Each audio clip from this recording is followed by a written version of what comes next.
Good morning guys. This is Father D. Nagbiyahe na sad ko karon going to Butuan City. Kay nalang ko asikasuhon apo ko'y meeting at the same time schedule po sa clinic karon ni Mikael sa iyang vaccination. Unsa may nindot nga mensahe karong adlaw, so base sa atong ebanghelyo karon, dili gyud ganahan sa Jesus sa mga taong tigpakaaron ingnon. Unsa may pasabot ining tigpakaaron ingnon? Kana bang mubuhat ta og mga maayong butang nga pakitang tao? No? Pananglitan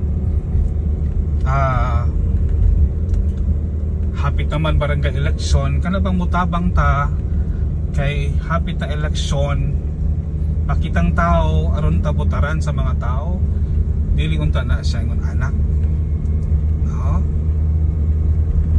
Mutabang ta election og dili election tabang ta, no? Kanang tinud-anay nga pagtabang, kinasing-kasing nga pagtabang. Ikaduha nga example, kana bitang musimba ta kasi kitag simba aron daygon, dili na siya maayo, useless tong pagsimba na. Musimba ta kay nagkinahanglan ta si Ginoo. We need God, no.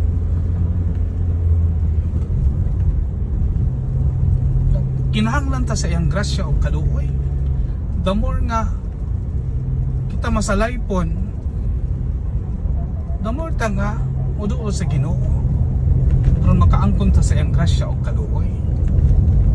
So ingon ana, no, musimba ta, dili pakitang tao, dili aron daykon sa tao, kundi magsimba ta tungod kay love nato ang Ginoo ug nakinahanglan ta sa Ginoo, nakinahanglan ta sa iyang grasya o kaluoy. So mo na ha. So dili ta magtigpakaaron ingnon, maninuod gyud ta sa matag adlaw natong kinabuhi, kanang tinud-anay sa pagbuhat og maayo sa atong isikatawo, kanang makaayo, makalambo ug makatabang, dili lang sa usa ka tawo kundi sa kadaghanan ug sa kinatibuk-an. Good morning guys. This is Father D.